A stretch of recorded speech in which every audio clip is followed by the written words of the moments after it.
कृष्णम वंदे जगत गुरुम। जय श्री कृष्ण। राधे राधे। दोस्तों, आप परम सौभाग्यशाली हैं कि आपने इस चैनल को खोलने का प्रयत्न किया, क्योंकि यहाँ से हम जीवन यात्रा के अनमोल रत्न श्रीमद् भगवद गीता का 8वां अध्याय हिंदी में आप लोगों के लिए लेकर आए हैं।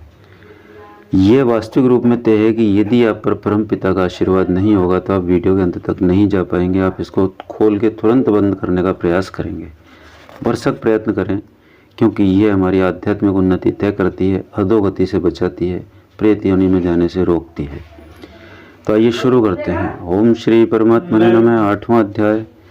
भगवान के वचनों को न समझकर अर्जुन बोले, हे पुरुषोत्तम, जिसका आपने वर्णन किया है वह ब्रह्म क्या है, आध्यात्म क्या है, कर्म क्या है और आदिबोध नाम से क्या कहा गया है, आदिदेव नाम से क्या कहा जाता है, हे मधुसूदन आदि यज्ञ कौन है और वह इस शरीर में कैसे है, और युक्त चित्त वाले पुरुषों द्वारा अंत समय में आप किस प्रकार जानने में आते हो।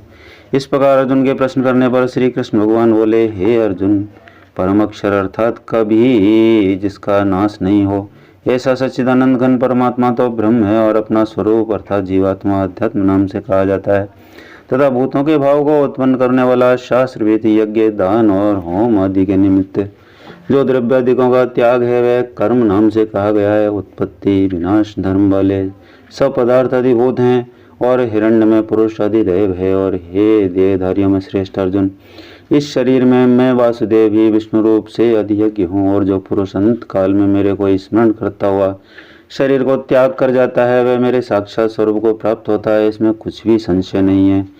कारण ये हे कुंती पुत्र अर्जुन, यह मनुष्य अंत काल में जिस भी भाव को स्मरण करता हुआ शरीर को त्यागता है उसको ही प्राप्त होता है, परंतु सदा उसी ही भाव को चिंतन करता हुआ, क्योंकि सदा जिस भाव का चिंतन करता है अंत काल में भी प्राय उसी का स्मरण होता है।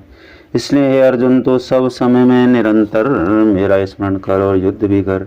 इस प्रकार मेरे अर्पण किए हुए मन बुद्धि से युक्त हुआ निसंदेह मेरे को ही प्राप्त होगा। हे पार्थ, यह नियम है कि परमेश्वर के ध्यान के अभ्यास रूप योग से युक्त अन्य तरफ न जाने वाला चित्त से निरंतर चिंतन करता हुआ पुरुष परम प्रकाश रूप दिव्य पुरुष को अर्थात परमेश्वर को ही प्राप्त होता है। इससे जो पुरुष सर्वज्ञ अनादि सबके नियंता सूक्ष्म से भी अति सूक्ष्म सबके धारण पोषण करने वाले अचिंत स्वरूप सूर्य के सदृश नित्य चेतन प्रकाश स्वरूप विद्या से अति परे शुद्ध सच्चिदानंद घन परमात्मा को स्मरण करता है, वह भक्ति युक्त पुरुष अनंत काल में भी योग बल से प्रकृति के मध्य में प्राण को अच्छी प्रकार स्थापन करके फिर निश्चल मन से स्मरण करता हुआ उस दिव्य स्वरूप परम पुरुष परमात्मा को ही प्राप्त होता है। हे अर्जुन, वेद के जानने वाले विद्वान जिस सच्चिदानंद घन स्वरूप परम पद को ओंकार नाम से कहते हैं, और आसक्ति रहित यत्नशील महात्मा जन जिसमें प्रवेश करते हैं, तथा जिस परम पद को चाहने वाले ब्रह्मचर्य का आचरण करते हैं, उस परम पद को तेरे लिए संक्षेप से कहूँगा। हे अर्जुन, सब इंद्रियों के द्वारा को रोककर अर्थात इंद्रियों को विषयों से हटाकर तथा मन को हृदय में स्थिर करके और अपने प्राणों को मस्तक में स्थापन करके योग धारणा में स्थित हुआ जो पुरुष ओम में से इस एक अक्षर रूप ब्रह्म को उच्चारण करता हुआ और उसके अर्थ स्वरूप मेरे को चिंतन करता हुआ शरीर को त्याग कर जाता है, वह पुरुष परम गति को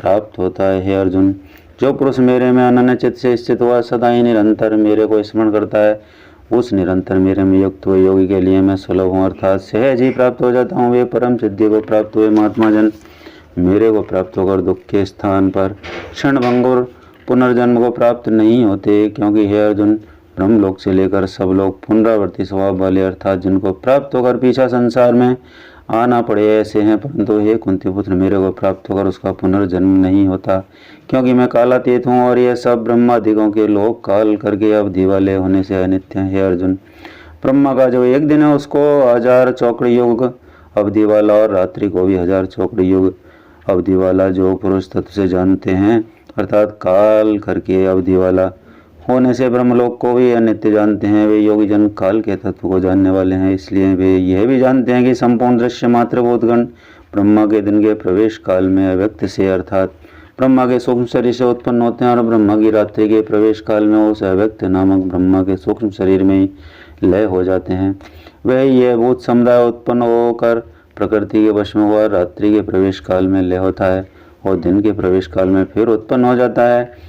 हे अर्जुन, इस प्रकार ब्रह्मा के 100 वर्ष पूर्ण होने से अपने लोक सहित ब्रह्मा भी शांत हो जाता है, परंतु उस अव्यक्त से भी अति परे दूसरा अर्थात विलक्षण जो सनातन व्यक्त भाव है, वह सच्चिदानंद घन पूर्ण ब्रह्म परमात्मा सब भूतों के नष्ट होने पर भी नष्ट नहीं होता। जो वह अव्यक्त अक्षर ऐसे कहा गया है, उसी अक्षर नाम अव्यक्त भाव को परम गति कहते हैं।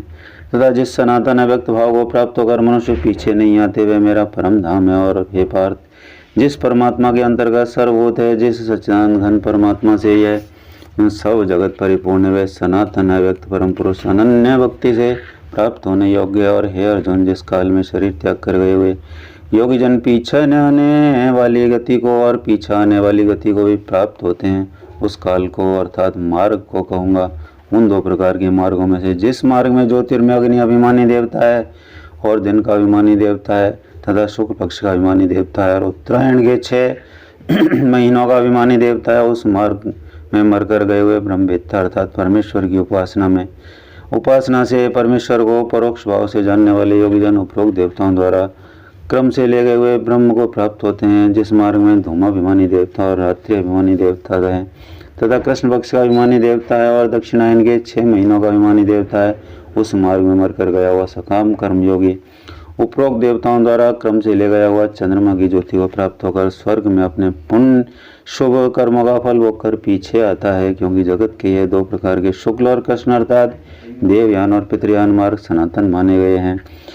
इनमें एक के द्वारा गया हुआ पीछा आने वाली परम गति को प्राप्त होता है और दूसरे द्वारा गया हुआ पीछा आता है अर्थात जन्म मृत्यु को प्राप्त होता है। हे पार्थ, इस प्रकार इन दोनों मार्गों को तत्व से जानता हुआ कोई भी योगी मोहित नहीं होता, अर्थात फिर वह निष्काम भाव से ही साधन करता है, कामनाओं में नहीं फंसता। इस कारण हे अर्जुन, तो सब काल में समत्व बुद्धि रूप योग से युक्त हो अर्थात निरंतर मेरी प्राप्ति के लिए साधन करने वाला हो। क्योंकि योगी पुरुष इस रहस्य को तत्व से जानकर वेदों के पढ़ने में तथा यज्ञ तप और दान आदिकों के करने में जो पुण्य फल कहा गया है, उस सबको निसंदेह उल्लंघन कर जाता है और सनातन परम पद को प्राप्त होता है।